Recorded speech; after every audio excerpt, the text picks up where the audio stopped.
lounging, son. Welcome back to the Comic Lounge. My name's Ryan.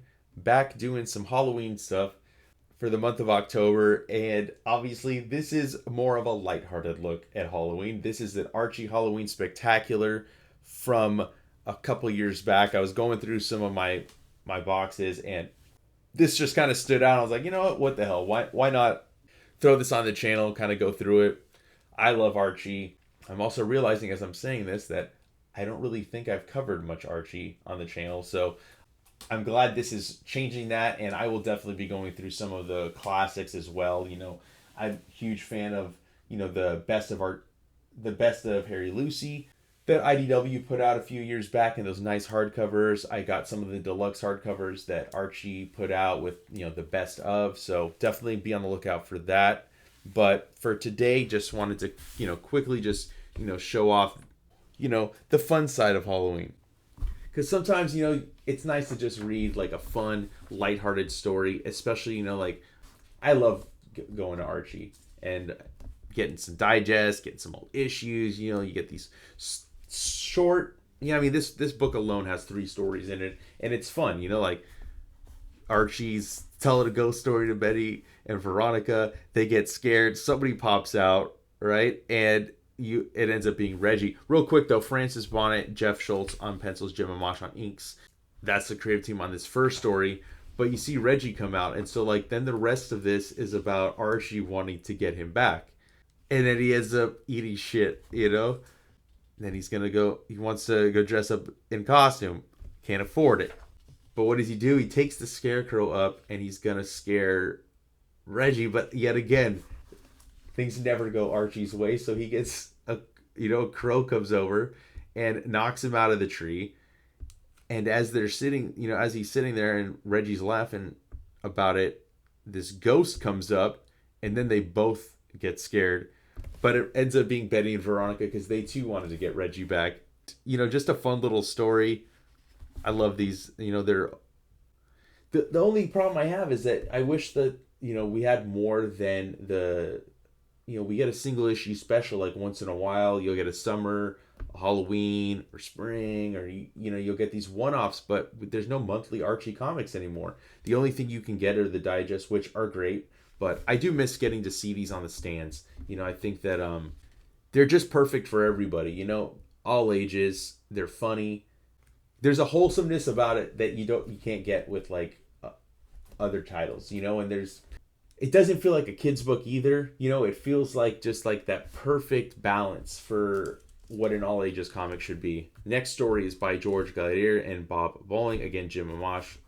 And this is Mystery of the Museum Sleep-In. So this is, Archie and Jughead. They're talking about a movie they saw last year where all the stuff in the museum comes to life.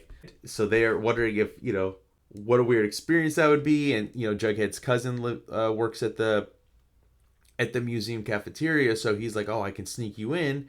Little do they know that he's going to play a prank on them, and he's going to get Jughead back for all the times that they used to scare him. So Jughead, Archie, they come, sleep in the museum, and we see, one of the other cooks is teaming up with Jughead's cousin, and they dress up as cavemen to scare the two of them. And they're both laughing about it, but Archie and Jughead, they really believe that it's true.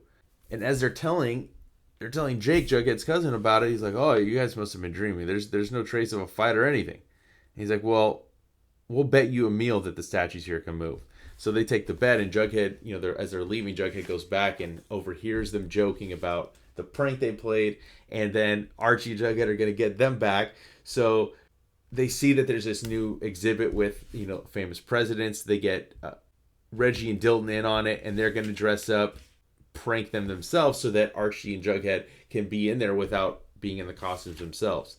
So they see the presidents walking down. They don't fall for it, but as that's happening, this mummy comes out, and they all get scared. And Archie, Reggie, Dilton, and Jughead don't believe it. They're like, "Oh man, who'd you get to dress up in this mummy costume?" Little do they know that it's an actual mummy.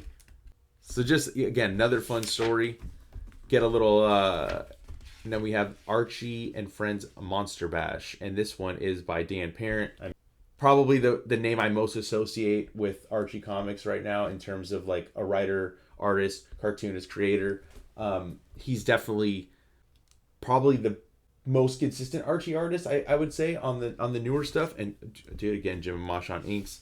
So there's a party going on, and they both ask Archie. So what does he do? Okay, well, I'll take you both.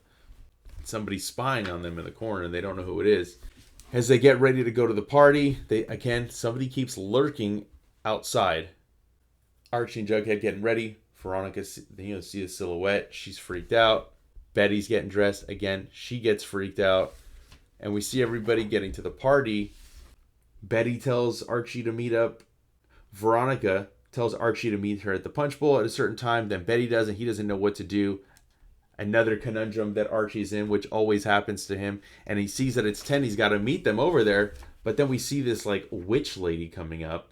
And so they realize that she played the prank, and she dressed up as each of them, trying to lure Archie there. And then she runs off as Veronica and Betty want to grab her. We see the awards come out for the King and Queen of the Ghouls. Then she lands a smooch right on Archie, and Veronica and Betty are pissed, but then they realize something. As this witch is dancing with Archie, she's like, "Oh, do you like the blossom on my dress?" And then Archie realizes who it is. It's Cheryl Blossom.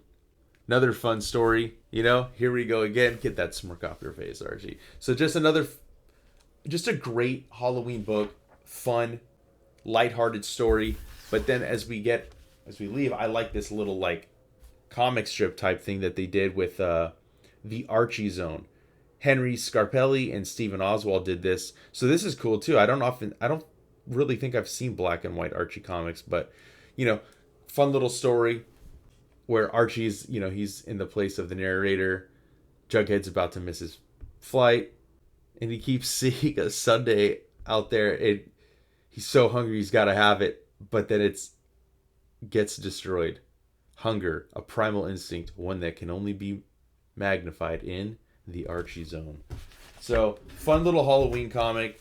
Just wanted to show it off a little bit, just to remind people that even on Halloween, it doesn't have to be all about the horror, all about the gore. It can be spooky and fun as well. And one more thing before I get out of here, Archie was doing this really great Halloween mystery bundle. So I picked that up, and you get 4 digests, which normally are about $9, so that's $36, and it was half off. Actually, a little bit more than half off. It cost me $16 for all 4. Some of these are from like 20. A couple of these are from 2020. A couple of them are from last year, but just thought I'd show this off. And if you're into that, if you're into getting those mystery packs and you're willing to roll the dice, I think you can never go wrong with Archie. Always fun to pick these up. And I will definitely be reading these throughout the month of October and the rest of the fall season. So if you like Archie, hit up archiecomics.com. Get one of those mystery packs for yourself. They have a bunch of other great mystery packs as well. And they do actually have a new Halloween issue that came out for this season. I definitely will be picking that up as well. Make sure you like, follow, subscribe, hit the bell icon so you're notified every time a new vid drops. And on that note,